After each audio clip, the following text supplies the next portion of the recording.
안녕하세요. 저는 올 가을에 결혼을 앞두고 있던 30대 중반 여성입니다. 예비 시어머니로 인해 파혼했습니다. 전 남자친구도 저도 둘 다 완벽한 사람들은 아니지만 서로를 보듬고 안아주며 1년 반 정도 연애를 했어요. 그리고 결혼을 앞두고 결혼식장, 웨딩 촬영 전부 다 예약했었는데 지금은 모두 취소하고 헤어진 상태입니다. 예비 시어머니와는 처음 뵙기 전부터 감정이 좋지는 않았어요. 그 이유는 옛 직장 동료의 소개로 남자친구를 만났는데 당시 남자친구에게 결혼할 상대 아니면 적당히 즐기다 헤어지라고 하셨더라고요.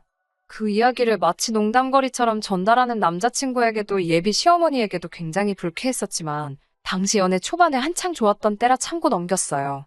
또 사귄 지 반년 정도 지났을 무렵 잘 만나고 있는 와중이었는데 남자친구에게 저랑 헤어지고 직업이 공무원인 여자를 만나라고 하셨더라고요.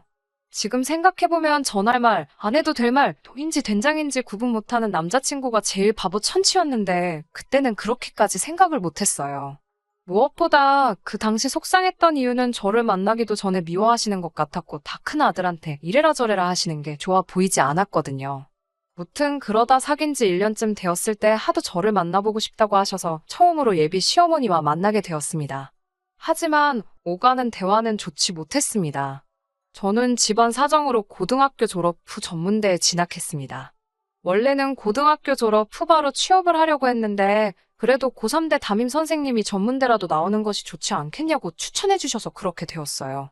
좋은 성적 덕분에 2년간 장학금 받으며 다녔고 졸업 후엔 바로 취업이 됐어요.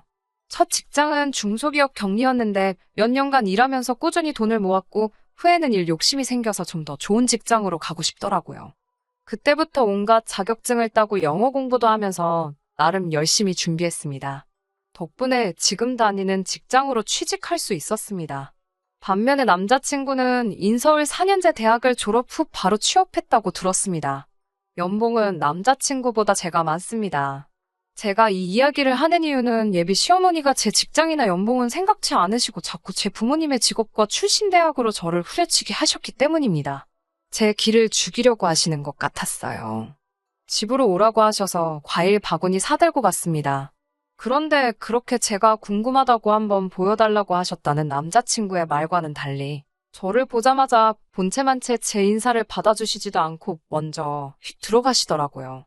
예비 시어머니가 혼자 식사 준비를 하시길래 좀 도와드릴까요? 라고 여쭸더니 됐다고 하셔서 좌불안석으로 거실에서 남자친구 옆에 있다가 식사를 하게 되었습니다. 그런데 정말 비위상해 죽는 줄 알았습니다. 밥을 먹으려고 한술 떴는데 밥그릇 바닥이랑 옆에 고춧가루랑 마른 밥풀 자국이 있더라고요. 순간 속으로 이게 무슨 상황인가 파악하려고 애써봤지만 이해가 되지 않더라고요. 먹는 척이라도 해야 하나 싶어서 수저를 이 근처로 가져갔는데 저도 모르게 헛구역질이 나오더라고요. 예비 시어머니가 밥상머리에서 뭐 하는 거냐고 한마디 하시고 예비 시아버지도 인상을 찌푸리셨어요. 남자친구도 왜 그러냐며 저를 쳐다봤다가 제 밥그릇을 보더니 깜짝 놀라더라고요. 그러더니 예비 시어머니한테 설거지 안 했냐고 뭐라 하더라고요. 그러자 예비 시어머니 하시는 말이 좀 전에 예비 신우가 밥 먹은 그릇에 그냥 한 그릇 더 푼 거라며 저한테 깔끔 떤다고 뭐라 하시더라고요. 결국 남자친구가 예비 시어머니한테 뭐라 하고 새 밥그릇으로 바꿔줘서 밥을 먹긴 했는데 밥이 코로 들어갔는지 입으로 들어갔는지 모르겠더군요. 결국 그날은 제대로 된 대화도 하지 못하고 기분만 상한 채 집으로 돌아왔습니다. 그리고 한 달 전쯤 다시 한번 예비 시어머니의 호출을 받고 남자친구 집에 가게 되었습니다. 예비 시댁이 경제적으로 여유가 있다는 건 이미 남자친구에게 들어서 알고 있었어요. 반면에 저희 집은 부모님 두 분이서 작은 음식점을 하시다가 작년에 그만두시고 지금은 저와 제 남동생이 드리는 용돈하고 연금으로 생활하고 계세요. 하지만 제가 남자친구보다 잘 버니까 딱히 제가 기가 죽거나 하지는 않았어요. 그런데 예비 시어머니는 그렇게 생각하지 않으시더라고요. 식사를 마치고 과일을 먹고 있는데 작심하신 듯이 막말을 쏟아내셨습니다. 전문대 나왔다면서 어떻게 그 직장을 다니냐고 물으시더니 그 직장은 사람 뽑는 기준이 다른 회사랑 다르냐고 물으시질 않나. 고졸하고 전문대졸은 차이가 뭐냐고 물으시고요. 무엇보다 너네 부모님은 뭐하느라 자식들 4년제도 못 보냈냐고 부모님도 대학 못 나오셨냐고 하시더라고요. 무례한 질문을 너무 아무렇지 않게 하셔서 듣는 제가 오히려 내가 예민한가 생각할 뻔했습니다. 제가 정말 화가 났던 건 이 모든 이야기를 옆에서 듣고 있던 남자친구가 하다못해 말리는 신용도 하지 않더라고요. 그래서 제가 정중하게 제가 어떻게 입사하게 되었는지 말씀드리고, 그래서 지금 남자친구보다 이만큼 더 번다고도 알려드렸죠. 그러자 그까짓 거 몇 푼 더 번다고 벌써부터 유세냐며 비웃는 것 같더라고요. 결국 그날 저녁 남자친구에게 헤어지자고 말했습니다. 남자친구는 예비 시어머니가 그저 한 명의 어머니로서 자식의 미래에 대해 걱정한 것뿐인데 제가 너무 예민하게 받아들이는 것 같다고 좀 참으라고 하더라고요. 상황을 전혀 이해하지 못한 것 같은 이 남자랑 더 만날 수 없겠다고 생각했지만 남자친구의 끈질긴 연락에 결국 바보처럼 한 번 더 기회를 주고 말았습니다. 하지만 결국 며칠 전 제 생일날 남자친구와 완전히 헤어지고 말았습니다. 인공호흡으로 간신히 살려놓은 목숨처럼 저희 연애는 아슬아슬하게 버티고 있었고 그 와중에 제 생일이 되었습니다. 남자친구는 저에게 무엇이 갖고 싶냐고 물었고 저는 의자를 말했습니다.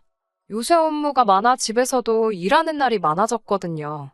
그러다 보니 좋은 의자 하나 있으면 좋겠다는 생각을 계속 하게 되었고 마침 남자친구가 필요한 걸 사준다고 했으니까요. 의자 가격은 정말 천차만별이잖아요. 제가 갖고 싶었던 건 국내 브랜드의 30만 원대 제품이었습니다. 그런데 그 사실을 알게 된 예비 시어머니가 노발대발 난리가 나셨더라고요. 남자친구 말이 예비 시어머니는 저희 연애 이야기 듣기를 좋아하신대요. 제가 생각하기엔 좋아하시는 게 아니라 일거수일투족 궁금하셨던 것 같지만요. 아무튼 그날도 저희 연애 이야기를 캐물으시다 제가 생일이고 선물로 의자를 받고 싶어 한다는 걸 아시게 된 거죠. 남자친구 말에 의하면 크게 역정을 내셨다고 하더라고요.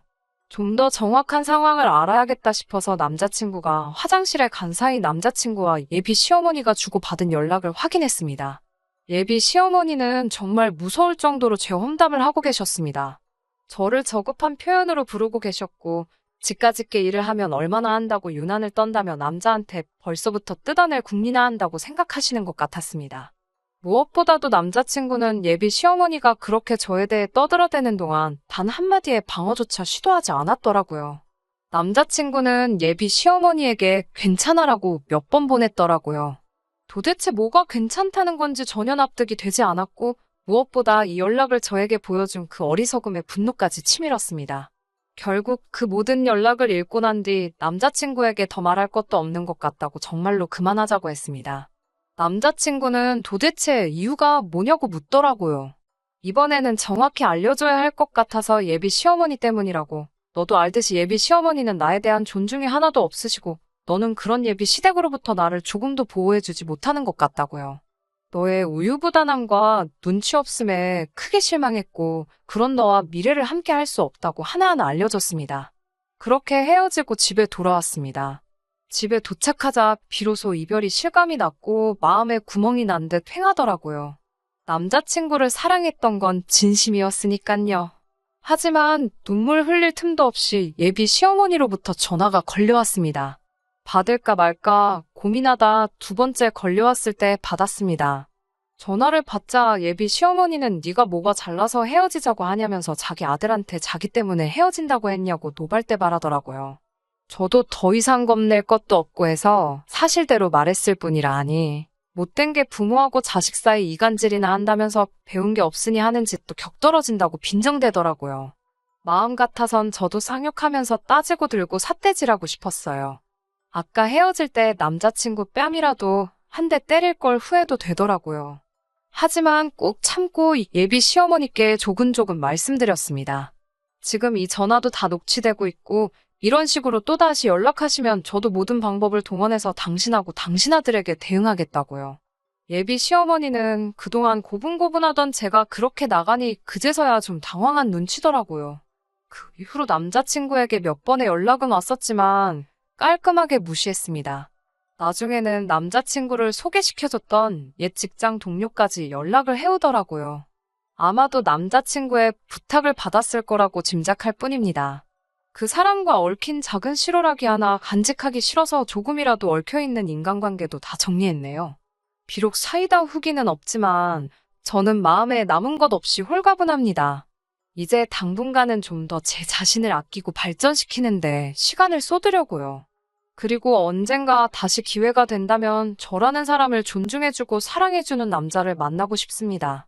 우리 모두는 각자 존중받고 사랑받을 자격이 되는 사람들이잖아요.